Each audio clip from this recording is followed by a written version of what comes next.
नमस्कार। आज हम एक ऐसे धोखे की पड़ताल करने जा रहे हैं। एक ऐसा धोखा जो खेला तो जा रहा है कागज पर, लेकिन जिसका सीधा असर हमारी जमीन, हमारे पानी और हमारी हवा पर पड़ेगा, मतलब हमारे भविष्य पर। ये सवाल सुनने में किसी पहेली जैसा लगता है ना, कि भला 700 किलोमीटर लंबी पर्वत श्रृंखला को कोई कैसे गायब कर सकता है? पर यकीन मानिए, ये हो रहा है। एक ऐसी कोशिश चल रही है जिससे भारत की सबसे पुरानी और सबसे जरूरी पर्वत श्रृंखलाओं में से एक नक्शे से ही मिट सकती है। देखिए, गुजरात से लेकर दिल्ली तक फैली ये अरावली रेंज, ये सिर्फ पत्थर और मिट्टी का ढेर नहीं है। ये एक सुरक्षा कवच है, एक कुदरती दीवार जो थार के रेगिस्तान को उत्तर भारत में फैलने से रोकती है और हाँ, करोड़ों लोगों की जिंदगी की हिफाजत करती है। तो आखिर ये पहाड़ गायब कैसे हो रहे हैं? क्या कोई इन्हें बुलडोजर से गिरा रहा है? नहीं, खतरा इससे कहीं ज्यादा चालाकी भरा है। खतरा छिपा है एक कानूनी परिभाषा में, एक ऐसा नियम जो इन पहाड़ों के होने पर ही सवाल खड़ा कर रहा है। अच्छा, तो चलिए इस खेल को समझते हैं। मंत्रालय ने एक नियम का प्रस्ताव रखा। नियम यह है कि किसी पहाड़ी को कानूनी तौर पर पहाड़ी तभी माना जाएगा जब वो अपने आसपास की जमीन से 100 मीटर से ज्यादा ऊंची हो। सुनने में तो बड़ा सीधा साधा लगता है ना? पर असली खेल तो इसके बारीक अक्षरों में छिपा है। तो वो दांव पेच है क्या? देखिए, खेल ये है कि ऊंचाई समुद्र तल से नहीं, बल्कि पहाड़ के ठीक नीचे की जमीन से नापी जाएगी। अब जरा सोचिए, अरावली का पूरा इलाका ही पहले से एक ऊंचे पठार पर है। तो इसका मतलब क्या हुआ?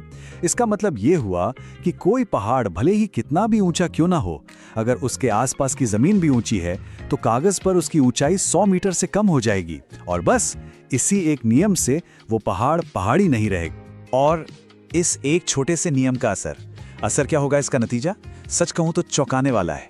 राजस्थान में जो 1281 पहाड़ियां हैं, उनमें से सिर्फ 8.7% ही इस नई परिभाषा के हिसाब से पहाड़ी बचेंगी।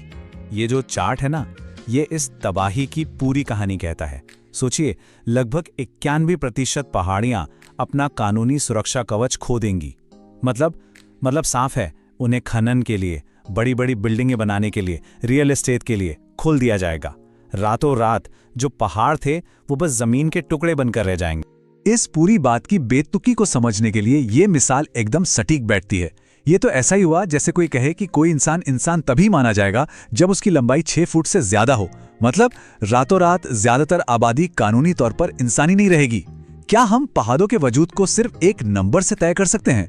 तो चलिए अब इस कागजी खेल से आगे बढ़ते हैं और देखते हैं कि इसकी असली कीमत क्या होगी।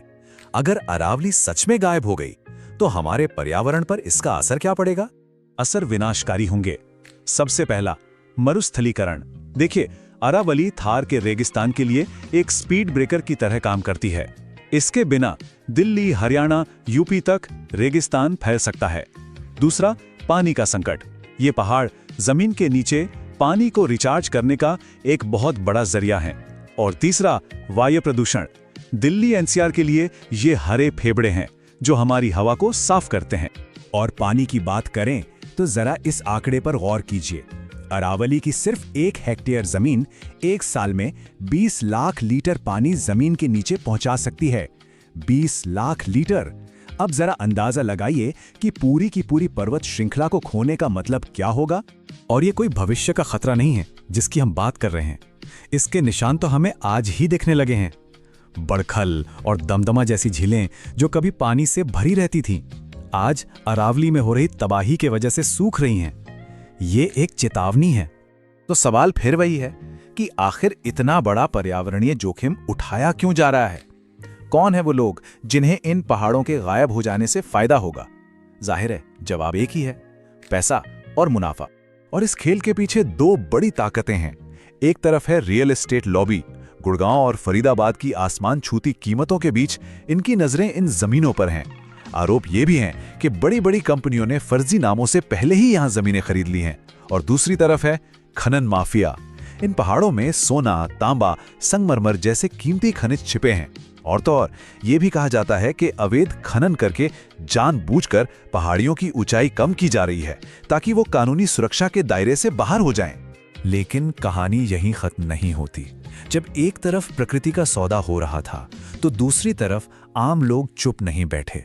इस नाइंसाफी के खिलाफ एक आवाज उठी, एक आंदोलन ने जन्म लिया और वो आवाज इस नारे में गूंजी, नो अरावली नो लाइफ। ये सिर्फ एक नारा नहीं था, ये हजारों लोगों की पुकार बन गया। राजस्थान से लेकर दिल्ली तक लोग सड़कों पर उतर आए, बस एक ही बात कहने के लिए, अरावली नहीं तो जीवन नहीं। और लोगों के इस दबाव का असर हुआ। आखिरकार सुप्रीम कोर्ट को दखल देना पड़ा और इस विवादित 100 मीटर की परिभाषा पर फिलहाल के लिए रोक लगा दी गई। ये लोगों के संघर्ष की एक बहुत बड़ी जीत थी। तो अब क्या?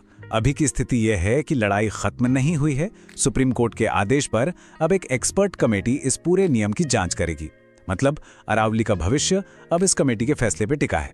लेकिन यह समझना बहुत जरूरी है कि अरावली का ये मामला अकेला नहीं है। ये एक बड़े पैटर्न का हिस्सा है, एक ऐसी कहानी जो पूरे देश में दोहराई जा रही है। कहानी जहां पर्यावरण को विकास और मुनाफे के नाम पर कुर्बान किया जा रहा है। आप कहीं भी देख लीजिए, मुंबई में विकास के लिए मैंग्रोव काटे जा रहे हैं, गुजरात में जंगल कॉरपोरेट हितों को सौंपे जा रहे हैं, और यहां अरावली में पहाड़ों को परिभाषा बदलकर ही मिटाया जा रहा है।